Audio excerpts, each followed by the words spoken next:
Já cá passou por este programa para falar de A Vida num Degrau, um livro que conta a história de 4 doentes com depressão e que conseguiram ultrapassar este problema. Agora regressa para conversar sobre Pensar, Sentir, Viver, uma obra escrita a meias pelo psiquiatra e psicoterapeuta Diogo Teles Correia e pela jornalista Judite Sousa. Bem-vindo de novo, Diogo, à RDP Internacional, ao programa Germano Campos Entrevista. Antes de mais, a tragédia de Pedrógão Grande.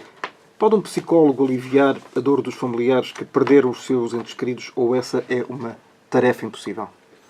Bom dia, Germano. Pois esse agora é o tema da ordem. É uma catástrofe que todos nós estamos muito tristes e muito impressionados com o que está a passar.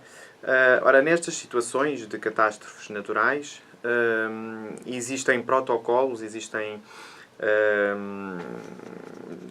sistemas de intervenção ou estratégias de intervenção psicológica que estão testadas, que de facto podem beneficiar os familiares e os amigos das pessoas que têm falecido e também as pessoas que sofrem o traumatismo. Portanto, Diogo, aqui... o que é que um psicólogo diz a uma pessoa que perdeu o seu ente querido momentos antes? Portanto, temos aqui, antes de passar para aí, temos aqui nas catástrofes naturais temos sistematizando, temos duas questões, não é? Que podem provocar, de facto, situações complicadas do ponto de vista psicológico. São as pessoas que passam pelo problema e que sobrevivem, não é? Os sobreviventes, e são as pessoas que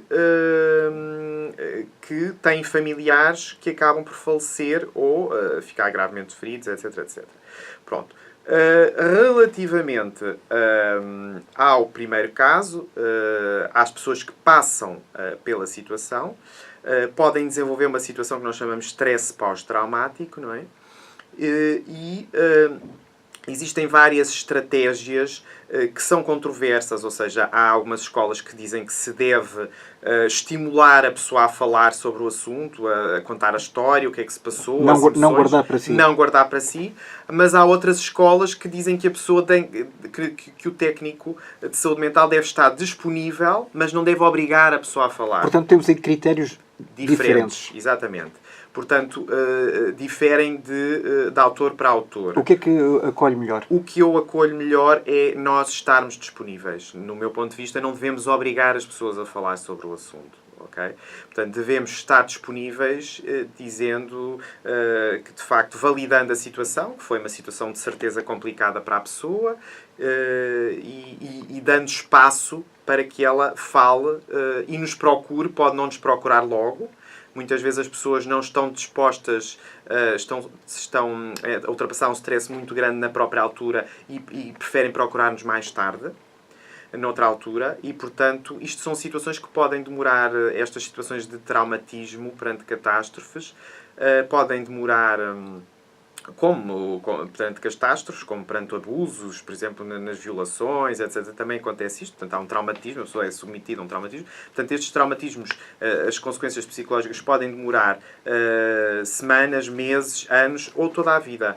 Okay? Portanto, podem ser coisas que acompanham a pessoa toda a vida. Nós temos o caso das pessoas do ultramar, não é? Da guerra colonial. Da guerra colonial e que nós ainda hoje assistimos. Todos nós temos um tio, um parente que de facto esteve na guerra colonial e que tem sintomas de stress pós-traumático pela violência que eles assistiram. Depois, a segunda situação são as pessoas que têm familiares que faleceram nas catástrofes e nas situações. Ora, são situações... A morte de um familiar é das situações mais complexas do ponto de vista de luto, não é? E do ponto de vista psicológico. E dependendo, como é óbvio, da relação familiar, é óbvio que quanto mais próxima a relação for, mais complicada é. Portanto, a morte de um filho é dita como das situações mais complexas que existem. Ou como infelizmente houve neste caso um senhor que perdeu as duas filhas e a esposa. Portanto, são situações muito, muito complexas do ponto de vista psicológico e muito traumáticas. Do meu ponto de vista, quer dizer, a nossa abordagem acaba por ser muito semelhante à que eu falei há pouco. É nós estarmos disponíveis e atentos, não é? A ouvir mais do que a falar. Ouvir mais do que a falar. Mas se vocês se proporcionar dizer qualquer coisa, o que é que dizem a alguém que vocês não conhecem? É muito difícil. É muito difícil. Ainda ontem, portanto, sou de uma sociedade, de uma associação de psicoterapias, que é a Associação de Psicoterapia Cognitiva Comportamental, e nós temos uns grupos de formação entre nós, não é? Em que nós conversamos sobre casos e sobre situações, e nós estávamos, de facto, a falar sobre este caso, e que é das situações mais complexas para um técnico de saúde mental saber o que há de dizer a uma pessoa que acabou de perder um familiar. É, de facto, um vazio muito grande em termos de palavras. É uma impotência verbal? É uma impotência verbal. Portanto, do ponto de vista semântico, do ponto de vista lexical, não há palavras que possam expressar a dor e igualar a dor do que a pessoa está a sentir. É um lenitivo que não existe. Exatamente. E, portanto, nós temos, sobretudo, que estar disponíveis para ouvir a pessoa, para estar com a pessoa, para validar o sofrimento da pessoa, para falar sobre o que se passou, e depois, posteriormente, portanto, isto há várias fases do luto, não é? Uma fase muito aguda, muito inicial, em que existe uma grande agitação interior, não é? Em que está tudo muito recente, é tudo muito recente, a pessoa não tem tempo sequer para pensar, não é? E depois existe uma fase em que há uma quebra grande, não é? Em que a pessoa realmente começa a sentir falta do ente querido. E aí, Diogo, pode a pessoa ser um potencial portador de uma depressão? Sem dúvida. Aí entra este livro, o Pensar, Sentir Exatamente. e Viver. Exatamente. Portanto, o Pensar, Sentir e Viver tem vários capítulos. Um deles é sobre a depressão. Na depressão, nós temos uma parte do livro em que falamos sobre o luto. E, portanto, o luto não é igual à depressão. O luto é uma situação normal.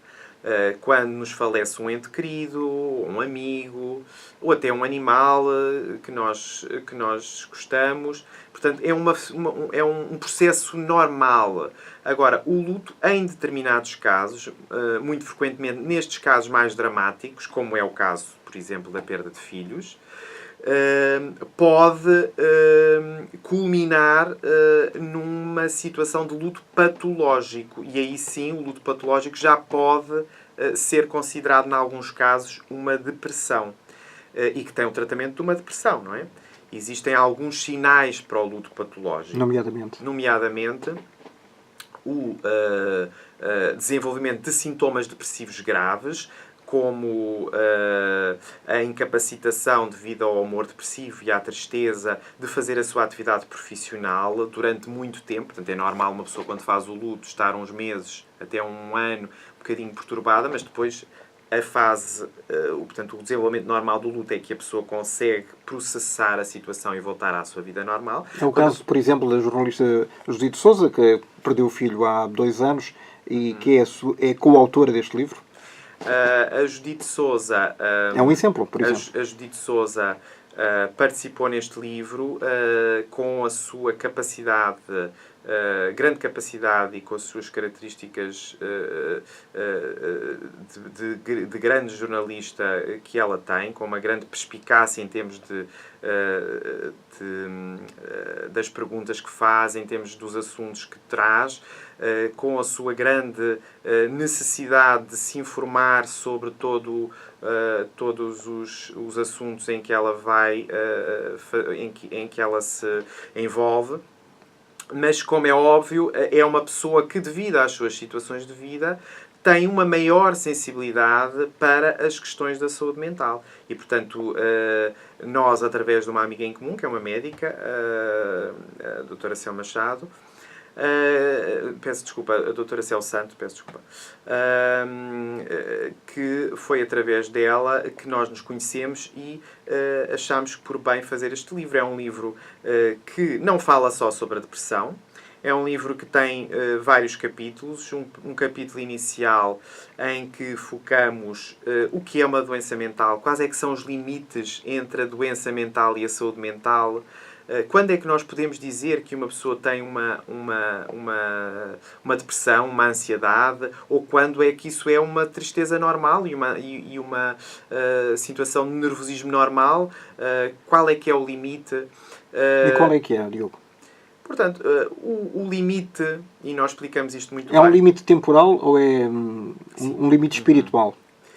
Portanto, nós no primeiro capítulo focamos muito bem esse tema. É um tema muito complexo e, a meu ver, muito pouco focado nos livros que, do meu ponto de vista, isto é uma coisa que eu digo muitas vezes e não tenho nenhum problema em dizer, que estes assuntos são muitas vezes tratados, os assuntos de saúde mental, com uma superficialidade assustadora, não é? Na maior parte dos livros que estão editados?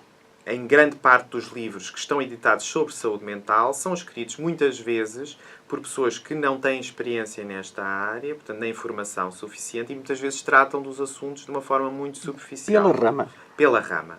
E, portanto, neste primeiro capítulo nós falamos destas questões e falamos exatamente o que é a doença mental, quais é que são os critérios. Isto foi variando, os critérios para nós dizermos o que é uma doença mental, o que é uma depressão, o que é uma ansiedade, foram variando ao longo de todo o período em que a psiquiatria existe, já existe há vários séculos. Hoje em dia, o que nós consideramos uma doença mental é uma situação em que, devido aos sintomas psicológicos que a pessoa apresenta, a pessoa tem uma disfuncionalidade, ou seja, deixa de funcionar socialmente, profissionalmente, ou seja, devido à tristeza, devido ao nervosismo, a pessoa deixa de funcionar, o trabalho não corre tão bem, a vida social não corre tão bem, a sua relação com o marido, a sua relação com a mulher, com os filhos, começa a ficar perturbada. Este é o primeiro ponto, portanto, disfuncionalidade, disfunção. E o segundo ponto é sofrimento clinicamente significativo. Acha que as pessoas têm um tempo, um timing para sofrer? Eu acho que as pessoas têm um timing e uma tolerância diferente ao sofrer. Cada caso é um caso? As pessoas são muito diferentes. E, portanto, a depressão, quando afeta uma pessoa, afeta aquela pessoa. Por exemplo, uma senhora que foi casada 50 ou 60 anos com alguém. O senhor morre e ela não consegue dar a volta porque era muito dependente dele e ele era muito dependente dela. Mas pergunta-me isso em relação a quê? Não. Se há um ano para fazer luto, ou se a partir do ou do segundo ou do terceiro ano... Não há. Ouça, portanto, isto geralmente nós temos alguns critérios para o que é habitual. E, as balizas. Um ano geralmente é suficiente. Agora, eu também acho ridículo nós estarmos a balizar esta situação. No outro dia, um colega meu perguntava-me em relação a uma pessoa que morreu o filho: mas ela não está boa, Eu disse: não pode estar boa. Mas acha que algum dia ela vai estar boa? Mas ela tem que se tratar, ela tem que se curar. Acha que alguma vez o perder um filho se cura? Com medicamentos ou com consultas, ir ao psicólogo? O que eu disse é: ela tem uma doença crónica. Esse seu colega nunca perdeu um filho? Não. Nota-se. Nota-se. E, portanto, o que eu disse foi: ela tem uma doença crónica que está a ser controlada. Que começou no momento em que perdeu o filho. Exatamente. Que começou no momento em que perdeu o filho e que está a ser tratada. E que está a recuperar. Mas que não vai ter... Não vai ser curada nunca. Não é? Portanto, eu acho que isto... E, portanto, essa senhora que me disse, quer dizer, uma relação de 60 anos... É uma relação muito forte, quer dizer, agora pergunta-me, mas isso é mais forte do que morrer um filho? Ou seja, cada caso é um caso. Percebe? De certeza que há alguns casos que há pessoas em que morre o cônjuge e recuperam pior do que pessoas que morre o filho. Portanto, isto depende muito de Aliás, pessoa. Diogo, até há o caso de pessoas que falecem poucas semanas ou poucos meses após e não tendo aparentemente nenhuma doença. Dúvida. Isso é um fenómeno realmente impressionante porque acontece. Não é ficção. Acontece e, de facto, há situações e, portanto, o que dizia há pouco é muito interessante. Portanto, o sofrimento, o nível de sofrimento, a duração do sofrimento depende muito de pessoa para pessoa. E aí também surge outra situação, é que quando é que uma pessoa tem que ser tratada? Se calhar uma pessoa tem que ser tratada em determinadas circunstâncias que outra pessoa se calhar não tinha. Muitas vezes acontece-nos... ontem apareceu uma paciente num consultório a dizer o meu marido diz que já sofreu muito, teve uma vida de sofrimento, de problemas, não sei o quê, nunca teve nenhuma depressão e aguentou tudo e faz bem apanhar na vida. Quer dizer, e a senhora sentia-se culpada por estar deprimida.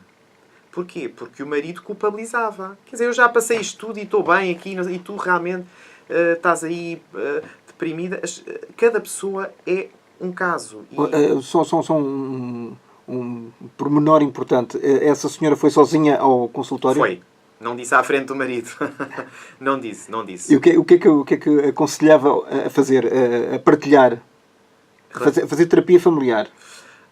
Muitas vezes o que eu faço nestes casos é abordar a paciente. O que eu faria neste caso era abordar a primeira paciente, tentar recuperá-la, não é? E depois dela estar recuperada, planear, fazer um planeamento para ela, de alguma forma, enfrentar sozinha o marido. Se fosse necessário... E tentar perceber a sua história.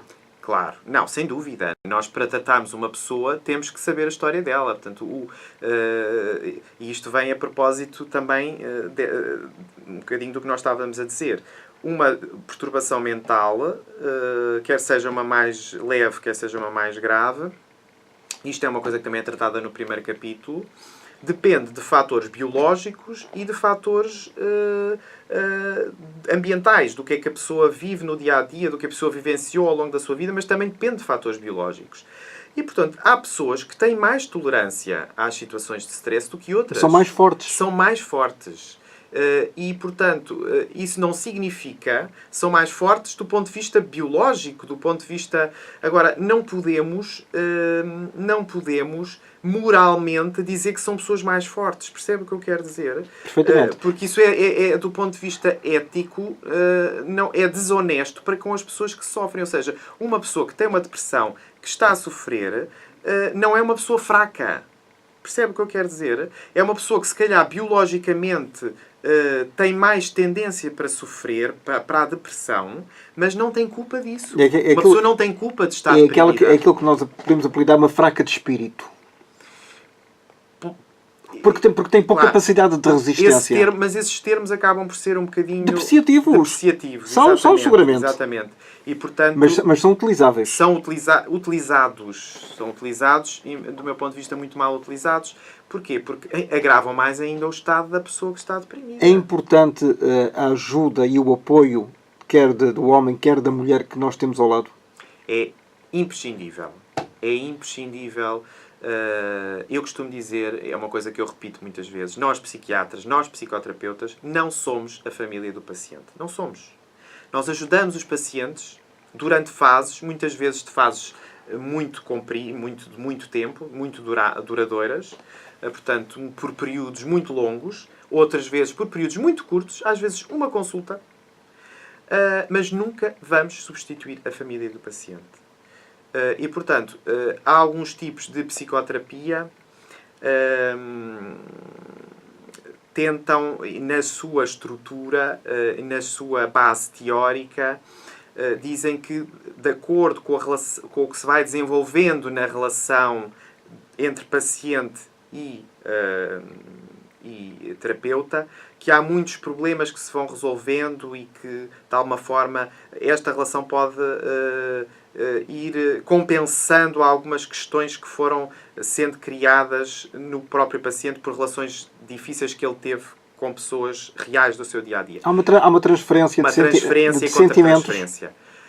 Eu, pessoalmente, acho que, embora haja essa transferência, não é? Portanto, e contra a transferência somos nós, psiquiatras, que também muitas vezes transferimos coisas nossas para o paciente e que temos que controlar isso. Embora possa haver todo este jogo relacional entre paciente e terapeuta, nós ajudamos, esse é que é o nosso grande objetivo, nós ajudamos os pacientes a terem uma autonomia suficiente para conseguir encontrar as pessoas e as relações que lhes façam realmente bem. É como se ensinar a voltar a andar, por exemplo. Ensinar a voltar a andar e com quem andar. Nós temos autonomia para escolher com quem queremos andar. Mas depois há as recaídas. Depois há as recaídas. Que muitas vezes isto refere-se em termos de relações. Ou alguém que está aparentemente bem e depois até acaba por tirar a sua própria vida. Sem dúvida. No momento de maior desespero. Sem dúvida. Portanto, isso acontece... Por exemplo, peço desculpa, se chega perto ao aniversário daquele acidente... Sem dúvida. A pessoa fica pior. Sem dúvida. Portanto, isto leva-nos outra vez a falar aqui das questões do luto. O luto, como dissemos, em alguns casos é mesmo uma doença crónica. E isto acontece muitas vezes, a pessoa recupera globalmente, mas há fases, nomeadamente o aniversário da morte ou o aniversário da pessoa que faleceu, em que a pessoa tem uma recaída. Ou o aniversário de nascimento, ou da morte. Ou da morte, ou datas importantes, como o Natal, sem dúvida. Portanto, aí a pessoa acaba por recair. Não significa que recaia... Pode haver uma recaída grave, não é? Mas não significa que recaia a um ponto que estava anteriormente, uma depressão muito grave, não é? Mas pode recair ligeiramente, pode pensar. É normal pensar, pode ficar mais triste naqueles dias. Isso é normal, não é? Agora, muitas vezes acontecem recaídas graves, não é? Em que a pessoa tem realmente... Ao ponto de suicidar? Ao ponto de se tentar suicidar ou de se suicidar. Portanto, o suicídio é, de facto, o grande... O desfecho mais temido da depressão. E sabe-se que... Para vocês, psicólogos. Para nós, psiquiatras, psiquiatras e psicoterapeutas. Ou psicólogos também. Claro, e psicólogos, técnicos de saúde mental. Portanto, acaba por ser, de facto, o suicídio, muitas vezes não se diz, mas é preciso sublinhar, o suicídio acontece, na grande maioria dos casos, em pessoas com depressão. Portanto, a grande maioria das pessoas que se tentam suicidar ou que acabam por suicidar, acontece na depressão. Em pessoas com depressão grave. E, por isso significa que, sendo a depressão tratável, controlável, que os suicídios podem ser prevenidos, ou seja, nós podemos prevenir pessoas de morrer se diagnosticarmos as pessoas com depressão atempadamente e se as tratarmos. E há sinais que essas pessoas potencialmente suicidas dão aos outros? Exatamente. Portanto, pode haver alguns sinais, não é? E, portanto... Falar rigorosamente sobre o mesmo assunto muitas vezes, por exemplo. Por exemplo, há dois grandes tipos de tentativas de suicídio. Há as tentativas de suicídio que nós chamamos para-suicídio, que não são propriamente que a pessoa não procura propriamente morrer. Chamamos para-suicídio porque é uma coisa ao lado do suicídio. Para chamar a atenção? Quer chamar a atenção, quer passar um recado, não estou bem, há uma coisa que não está bem na minha vida, que temos que falar. Mas nós sabemos que essa pessoa não está bem. O que é que nós podemos fazer? Sem dúvida. Nessas situações, muitas vezes, o que nós temos que... E é isso que eu costumo falar aos familiares dos meus pacientes. Há determinadas situações. Na depressão, quando vemos, de facto, que a pessoa se começa a isolar, começa a não trabalhar, começa a não sair de casa... A não se alimentar. Nomeadamente... A não dormir. Muitas vezes, nestas circunstâncias, é importante que os familiares incitem a pessoa a ir ao seu psiquiatra assistente, não é? Porque, de facto, há tratamentos para a depressão, não é? Há tratamentos muito eficazes. E, portanto, nos casos, há pouco falávamos, nos casos em que nos casos de para-suicídio, portanto, geralmente não são casos com tanta gravidade. E mesmo quando a pessoa tenta o suicídio, geralmente é por métodos menos graves. Toma 2 ou 3 comprimidos, muitas vezes até os toma à frente das pessoas, percebe, dos familiares, quem quer chamar a atenção. Uma pessoa que quer realmente morrer tem, geralmente, tentativas de suicídio muito mais agressivas, como... o poder usar armas de fogo, como tentar enforcar-se, como tentar atirar-se, não é? Deixando notas ou não? Muitas vezes, esse também é um critério de gravidade, não é? O deixar testamentos, o deixar uma nota... Pedindo, geralmente pedem desculpa, não é? Pedindo desculpa, portanto... Pela dor que vão causar Exatamente. Portanto, a terceiros. isto são todos sinais de gravidade. Claro que são sinais de gravidade o facto da pessoa, por exemplo, ter, e de preocupação, uma pessoa ter uma arma de fogo à sua disposição. Isso é um sinal de muita gravidade, não é? E de muita cautela. Nestes casos também muitas vezes temos que tirar os comprimidos do alcance destas pessoas, não é? Portanto, tem que haver algumas precauções, não é? Agora, se me pergunta muito, e isto é uma mensagem muito virada para as pessoas em que tiveram familiares que morreram por se terem suicidado. Não há, assim, não se podem culpabilizar porque, de facto, não há nada que seja 100% eficaz para prevenir o suicídio. Portanto, não se devem culpabilizar. Agora, as pessoas que tenham pessoas, familiares, amigos, com uma depressão grave, que não saem de casa, não se alimentam, não dormem, etc., etc., devem fazer tudo para levar estes pacientes a um psiquiatra para ser diagnosticado. E a depressão tem que ser diagnosticada por um psiquiatra. Temos que descartar causas médicas. Muitas vezes temos que fazer análises para ver se há causas hormonais que possam estar na base da depressão. Às vezes alterações hormonais podem, por exemplo, estar na causa da depressão. E só depois de nós descartarmos tudo isto é que vamos planear um tratamento que pode ser farmacológico e ou psicoterapêutico. Geralmente, nos casos de depressão grave, nunca deixa de ser farmacológico. Não é? Nem suficiente.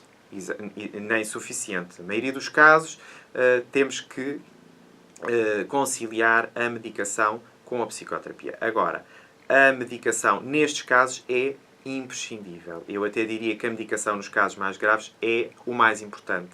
Porque, de facto, nós temos que ter uma resposta rápida.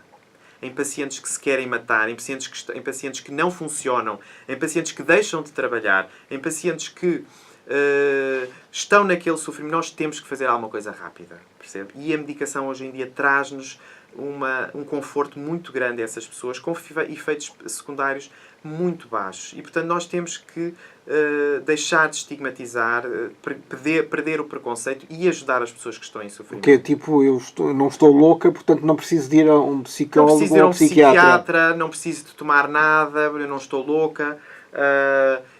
Portanto, tenho muitas vezes, infelizmente, até em alguns livros que eu falava do ponto de vista mais superficiais, dizem que a medicação não é preciso, que as pessoas podem ultrapassar as questões sem medicação. Há casos que não podem, que não conseguem. E o estar a dizer a uma pessoa que não deve tomar a medicação, estamos a culpabilizá-la mais. Portanto, uma pessoa que está a sofrer, ela ainda sofre mais porque não posso tomar a medicação. Tem que aguentar. Diogo, mas provavelmente, não quero generalizar, mas há pessoas, companheiro ou companheira, não estão, em termos educacionais, sim. preparadas Sim.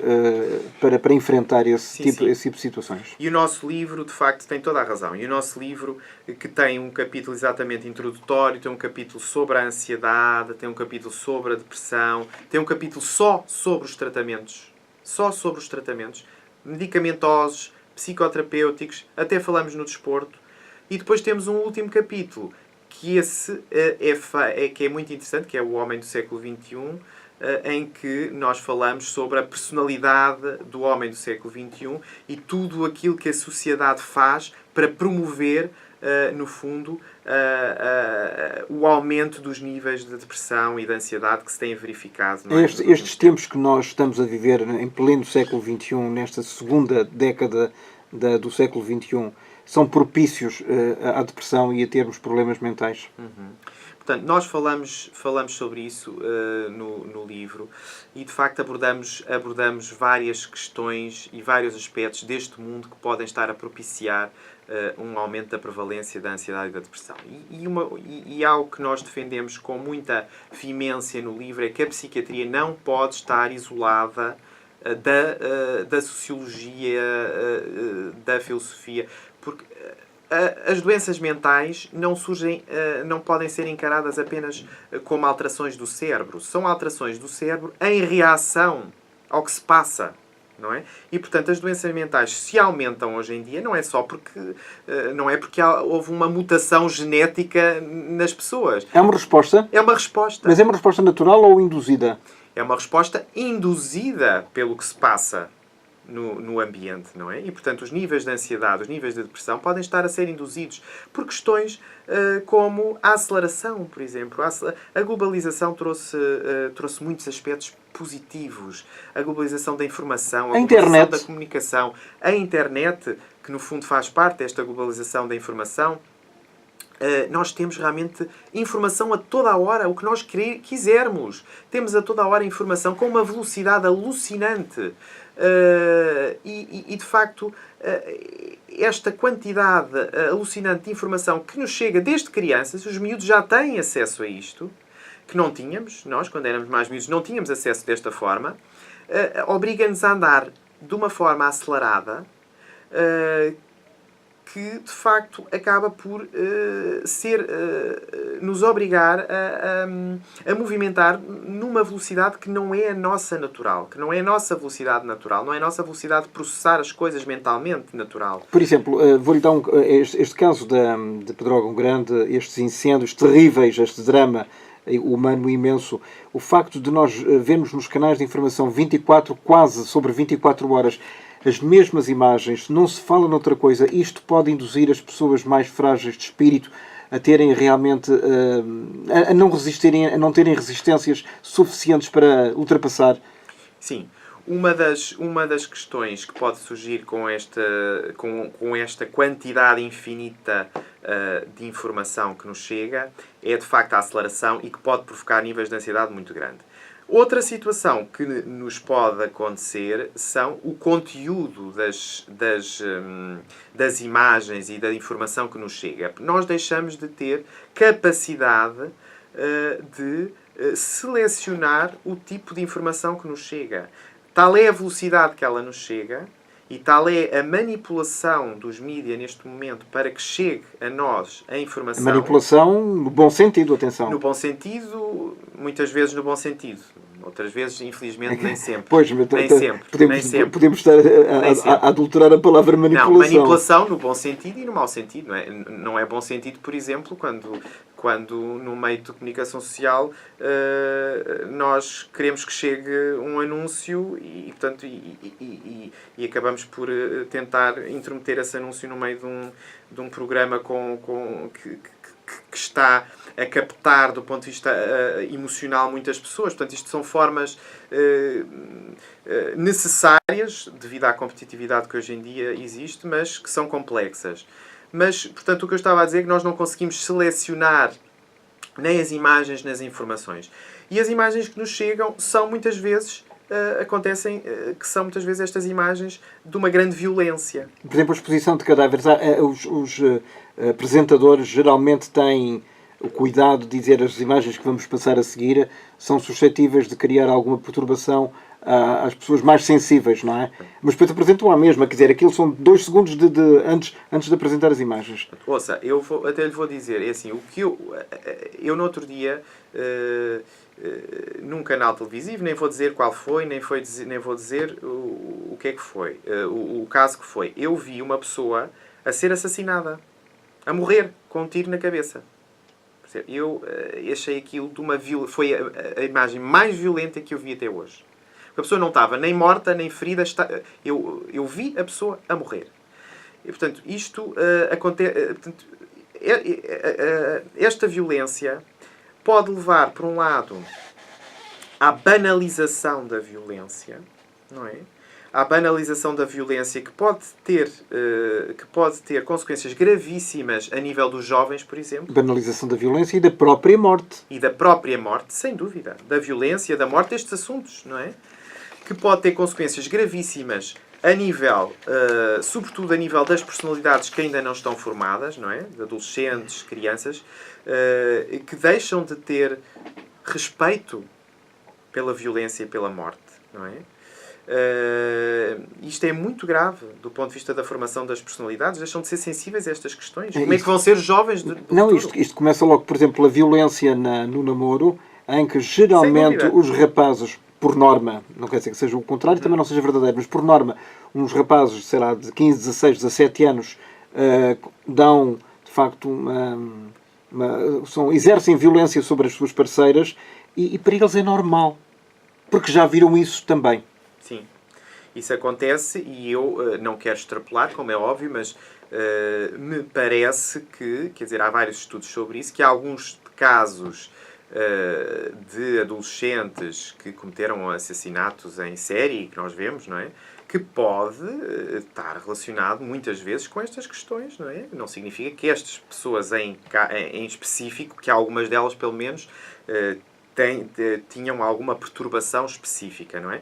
Mas, de uma forma global, eu acho que esta banalização da violência está a estimular a violência entre os jovens. Há algumas séries, nomeadamente americanas, ou filmes, em que há quase uma glorificação do assassino. Sem dúvida. Sem dúvida, sem dúvida.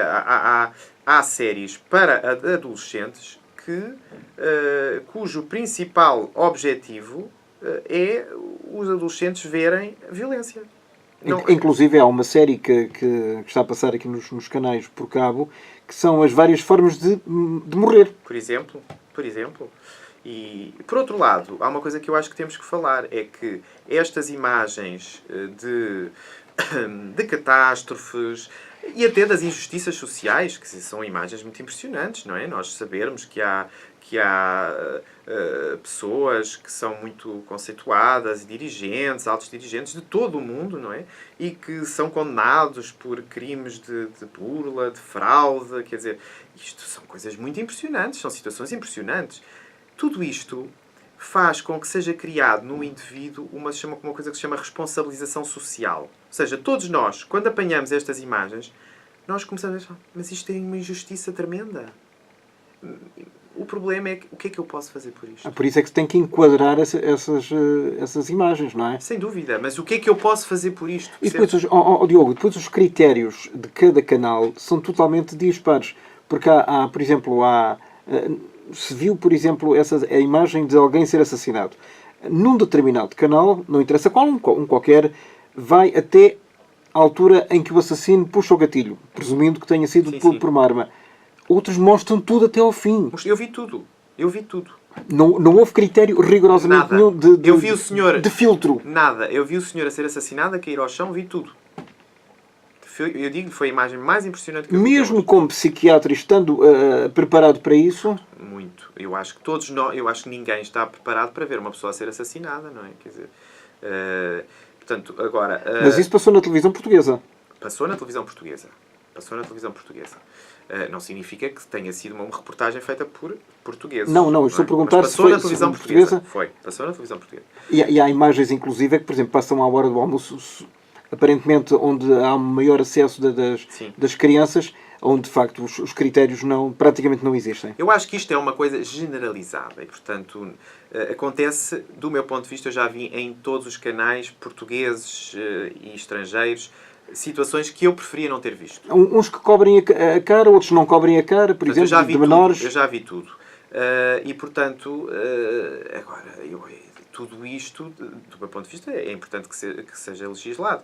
Mas eu estava a falar aqui há pouco de uma coisa um bocadinho diferente, que é a responsabilização social, que pode provocar um peso mental muito grande. Ou seja, cada vez que nós encontramos uma situação de injustiça ou de violência e que nós sentimos vontade de fazer alguma coisa para tentar parar aquilo e não conseguimos, é um peso do ponto de vista mental. E isto vem desfavorecer muito a saúde mental das pessoas. E depois há um efeito bola de neve?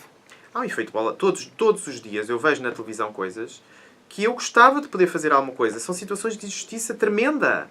Em Portugal, fora de Portugal, quer dizer, fora de Portugal então, não param de vir informações de injustiças sociais, de calamidades, não é?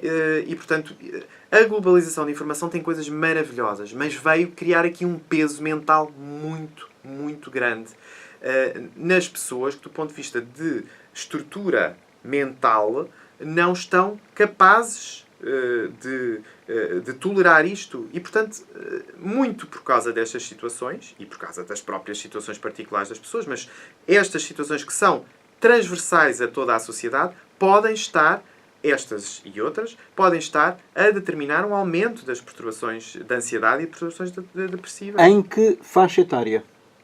Eu acho que isto é generalizado, não é? Agora, há faixas etárias mais vulneráveis. Os jovens? Os jovens são uma faixa etária muito mais vulnerável, porque a sua personalidade ainda está em formação e eles têm muito mais dificuldade. Eu, por exemplo, quando vejo coisas dessas, tenho uma facilidade relativamente grande em mudar, eles têm muito mais dificuldade em selecionar, em fazer uma seleção, em bloquear as informações que a priori eles achem ou sintam que lhes podem fazer mal. Nós adultos muitas vezes temos mais facilidade em fazê-lo, não é?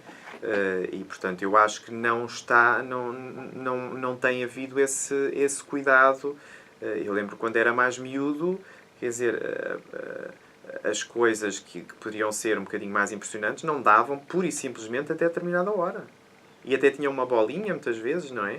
Eu lembro-me disso. Ainda tem uma bolinha. Ainda tem. Os noticiários não têm. Os noticiários não têm. Curiosamente. Mas eu lembro que não. Eu não me lembro de ver estas coisas de uma forma tão efusiva. Aliás, Diogo, há anos que, por exemplo, isto acontecia numa sociedade ainda muito puritana como é a americana, onde era proibido, por exemplo, passar um filme de guerra ou um filme com um certo grau de violência antes das 10 da noite, mas no noticiário das 6 da tarde apareciam pessoas a matar outras. É uma incongruência. Claro que é. É incongruência. Em nome das audiências faz-se tudo, não é? Sem dúvida. Isso é incongruência, não é? A incongruência do mundo e que, de facto, há muitas destas questões que não fazem sentido. E há muitas questões que ficaram em aberto. Vai seguramente ter a oportunidade de Diogo Teles Correia de voltar cá para falar deste problema, desta crise de sentimentos que é de facto prevalente no século XXI.